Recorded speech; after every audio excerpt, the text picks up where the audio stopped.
Coming up on Fulton Today, Fulton's health department joins the growing movement to make our nation one of the healthiest. We'll explain. I'm Brian Robinson outside the state capitol. The 2019 Georgia legislative session is a wrap, and coming up I'll take a look at the bills that passed that directly impact the county's priorities and services. And residents head to their local library to learn what it takes to save a life. That and much more starts right now on Fulton Today.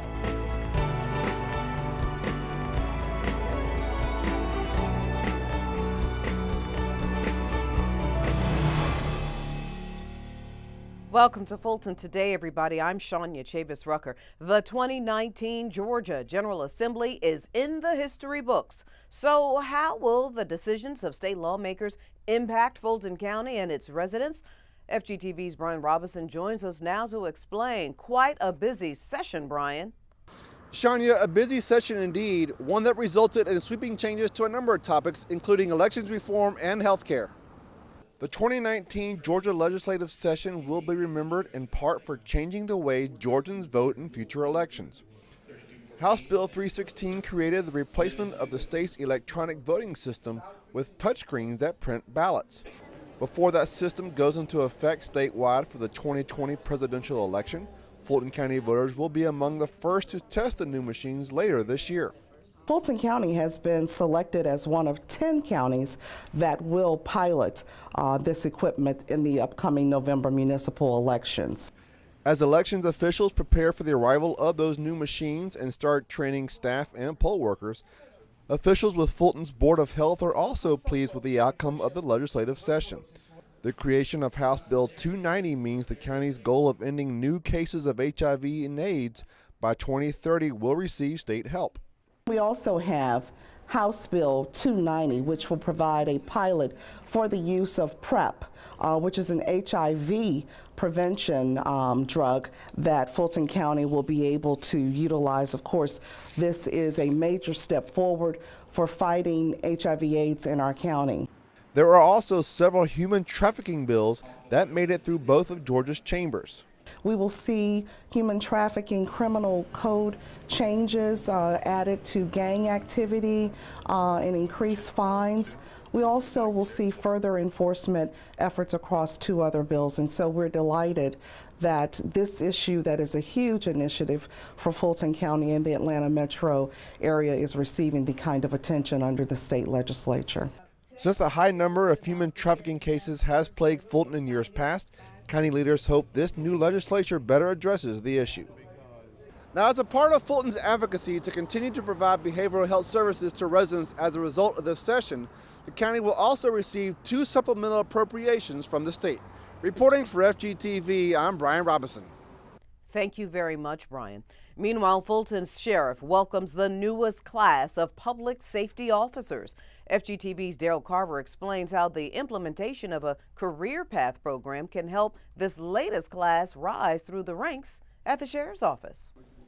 Sheriff Ted Jackson and these new detention officers were both excited for this day. We set the standard, 1902! For the former cadets turned detention officers, this graduation from basic jail certification training is the culmination of a 2-week, 80-hour program. During that time, these officers underwent physical training on a daily basis while learning a vast amount of information during a short period of time. So you have to be on it as far as retaining that information, but they do make it to where it's understandable and you can retain it. This graduation also put Sheriff Ted Jackson and his staff one step closer to executing his long-term plan. Our plan is, if we can recruit, is to have the majority of the employees in the jail be detention officers so we can put deputies on the street. To help these new officers move even further up, Sheriff Jackson has implemented a career path program. This allows detention officers who have little to no college qualifications to become sworn deputies after 4 years. After they've gotten experience, we have a career path for them from sergeant all the way up to major. So they have a great opportunity for the future if they are interested in advancement. For those who are interested in working for the sheriff's office, applicants can apply by logging on to the county's website. Detention officers say the journey and the incentive to progress are too hard to turn down. Go for it, believe in yourself, stay dedicated, stay motivated, be determined. It's worth it. It's a beautiful thing once you come through. The next basic jail certification training class starts April 15th. Reporting for FGTV, I'm Daryl Carver.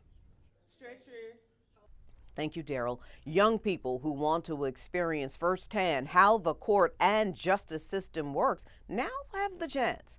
The Fulton County Clerk of Superior and Magistrate Courts is accepting applications for the 2019 Junior Deputy Clerk Summer Internship. The 4-week program gives rising 10th through 12th graders the opportunity to gain hands-on work experience, interviewing and career development skills to help them prepare for college and the workforce. The internship also provides community service hours required for high school graduation and scholarships. This is our 10th year anniversary for the Junior Deputy Clerk Summer Internship Program. In 2009, Clerk Robinson initiated this brainchild, and since its inception, it has grown beyond our wildest dreams. So we're just happy to continue to touch the youth, touch the community, and leave our stamp as the Clerk of Superior and Magistrate Courts office. The Junior Deputy Summer Internship Program starts June 17th and lasts through July 19th. The deadline to apply is April 26th. 2 interns will be selected to serve as paid senior counselors. And as an added bonus, there's a free 2-day ACT prep and career assessment workshop sponsored by the Fulton County Marshal. The value, $250. Now, for more information and a complete set of rules, you can log on to fultonclerk.org. Meanwhile, the Marshal's Junior Deputy Program is also accepting applications between now and May 25th. This particular program offers Fulton County students ages 12 to 16 the opportunity to learn life skills like good citizenship, leadership skills, and build superior character. The students also get a sneak peek into law enforcement careers. The Marshal's Department Junior Deputy Program lasts July 8th through the 12th. Applications are available at fultoncountymarshal.com. Fulton's Public Works Department is helping to improve streaming service. The department's education and outreach team took part in the annual Georgia AdoptAStream Confluence Conference in Helen, Georgia. The staff took part in a demonstration that taught how to restore eroding stream banks. By planting new flowers and trees along the bank, the growth of their roots provides more stability for the ground, which is necessary when rivers rise. The benefits of taking part in the AdoptAStream Confluence Conference is that you get to meet trainers from all over the state. You get to see what they're doing in their different jurisdictions. You get to see what students are doing. They have a poster contest. There's a lot of different things going on during the conference. We do a restoration project. So it's a really good snapshot to see what everybody's doing and also to showcase what Fulton County AdoptAStream program's doing. The education and outreach staff will travel to Helen periodically to check on the progress of the plants and trees. The goal is to take what is learned during this project and apply that to the stream banks located in Fulton County. If you want to get more involved with this AdoptAStream program, just call the Public Works team at 404-612-7400. And coming up next on Fulton Today, registration is now open for the program that encourages Fulton students to follow their passion for writing. That's in our district by district coverage next.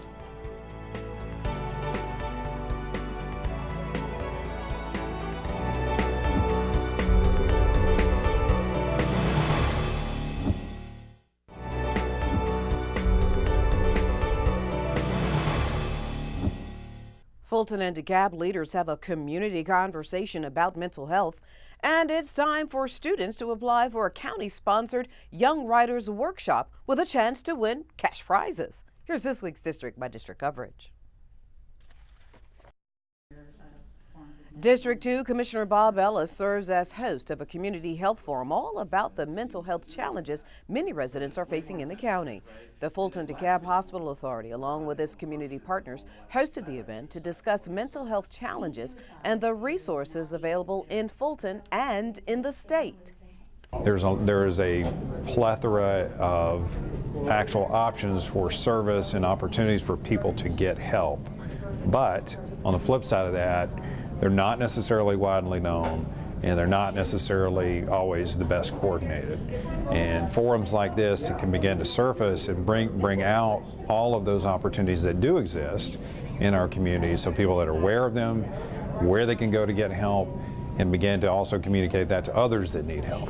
One of the factors discussed at the forum included the following stats. Mood disorders, including major depression and bipolar disorder, are the third most common cause of hospitalization in the United States for both youth and adults aged 18 to 44. Now, Fulton County's behavioral health team offers mental health services through its contract providers. You can get more information on the county's website. District 4 Commissioner Natalie Hall goes Hollywood right here in the metro region. The commissioner visited the set in Conyers of the TV series called The Resident. She wanted to hear from the production company about how Fulton County can best serve the industry.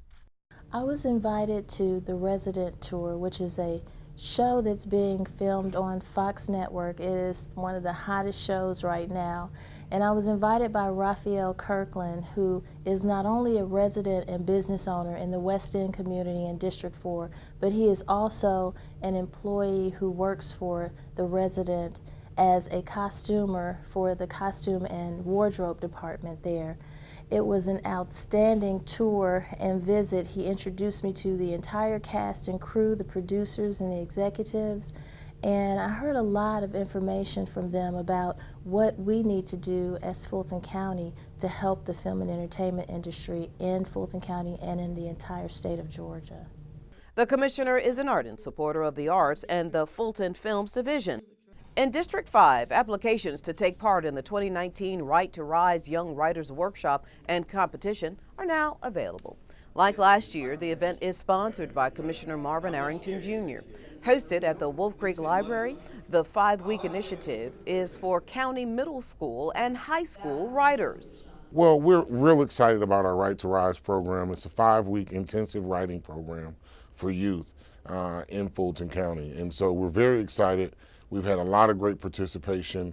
The children are able to learn about poetry, they're able to learn about blogging, and it's important to write because the better you write, the better you speak, and the better you can do and the further you can go in life. And so we're very glad to play a small part in helping develop the next generation of young writers. The participants will get advice and instruction from authors, writers, and industry professionals and will compete for the chance at scholarships at the conclusion of this year's event.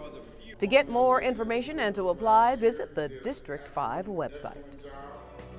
And still to come on Fulton Today, these residents learn the important skills needed to help save a life. We've got that story for you. Stay with us, everybody.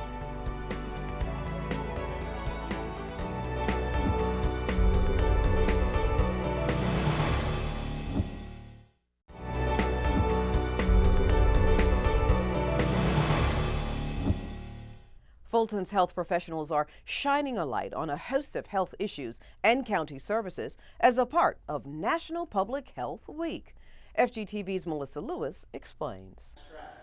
As one of the state's largest public health agencies, Fulton County's Board of Health Professionals took the opportunity this special week to focus on everything from traumatic stress to community gardens. The 2019 theme for National Public Health Week, Creating the Healthiest Nation, for science, for action, for health. National Public Health Week is a fantastic time. We feel like the entire week is a week of celebration. And people sometimes say, well, why a whole week? Public health is very comprehensive, and it takes a week to celebrate all the great things that are occurring in public health. One of those great things, community gardens. At the county's Adamsville Regional Health Center, residents came out for a wellness event with a number of county health service providers that centered around healthy options for living year-round. We invited everyone to come out for Wellness in the Garden so that they can get an idea of how to grow vegetables and herbs and be able to have a little bit of garden in their own backyard. So the garden is super great because it's located in Fulton County Health Center, and also a lot of our master gardener volunteers, they manage it and they kind of make sure that it looks tidy, and they're there to answer any questions that people can have too.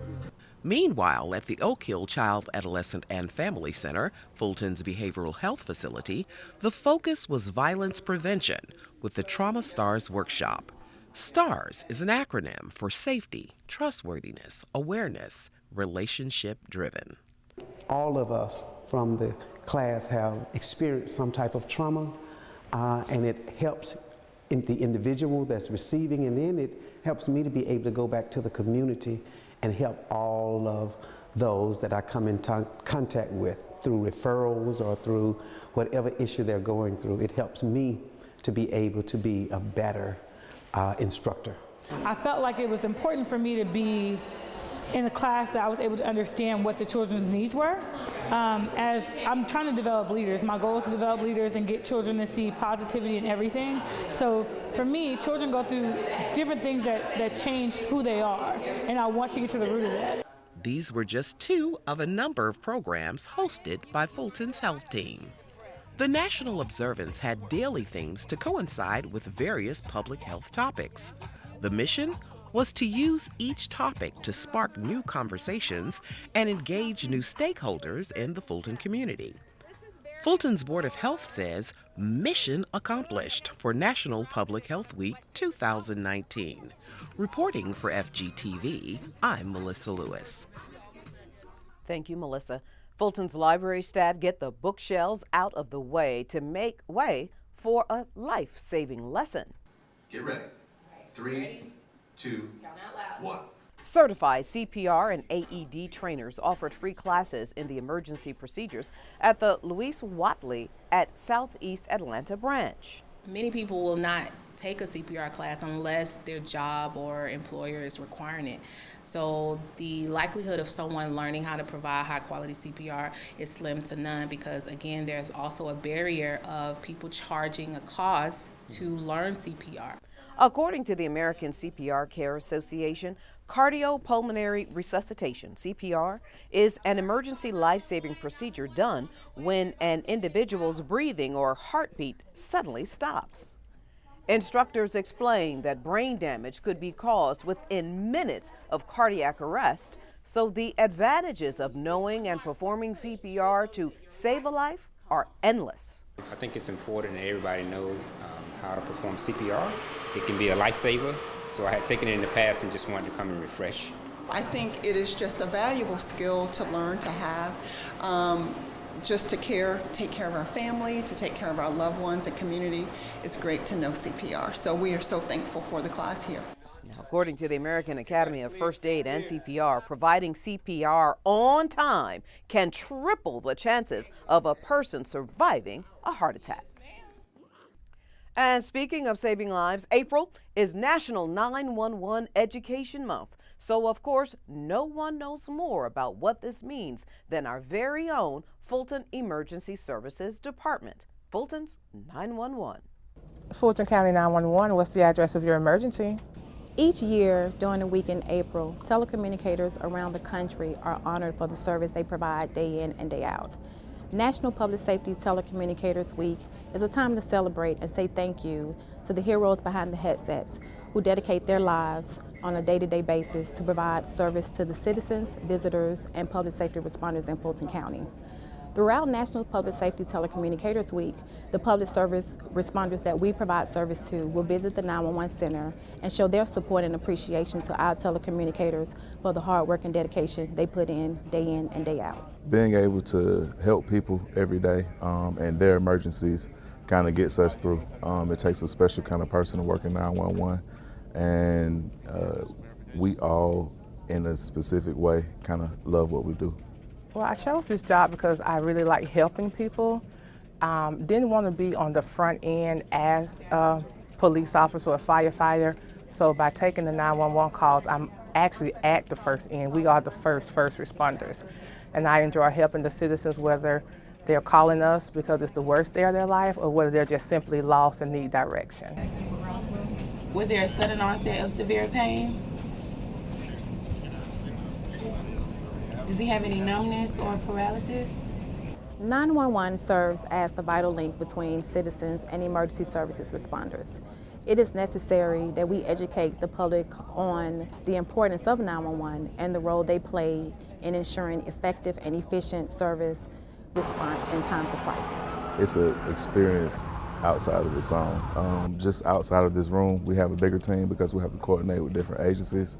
So we deal with multiple police agencies outside of the ones that we serve, multiple EMS agencies, fire agencies with mutual aid. So teamwork extends beyond just these four walls. The experience of working here as a team is great. It's more almost like a family. You know, on the call taker side, we take the calls, we make sure we get the correct address and the general information, and once we send it over to the dispatch side, they're actually the ones that's on the radio to and from the officers. During a 911 emergency, callers should be prepared to provide the address of the emergency, the phone number they are calling from, and exactly what happened. Callers should be prepared to provide detailed information so that we can provide that information to the public safety responders and get help there as quickly as possible. Callers should stay on the line, remain calm, and don't hang up until instructed to do so. Can you please attend police, please? We answer emergency and non-emergency law, medical, and fire calls from citizens and visitors in Fulton County. In 2018, we handled over 650,000 calls. 94% of those calls were answered within 10 seconds, and 89% of our high priority calls were dispatched within 2 minutes. What we would like for the public to understand is a lot of times that they don't really know what we do. So it is good for them to get involved in the Citizens University program that the county offers. That way they can have an opportunity to come up here and really see what we do. Special thanks to FGT photographer and editor Tyree Spencer. And still to come on Fulton Today, seniors experience the joy of painting for the very first time. Stay with us.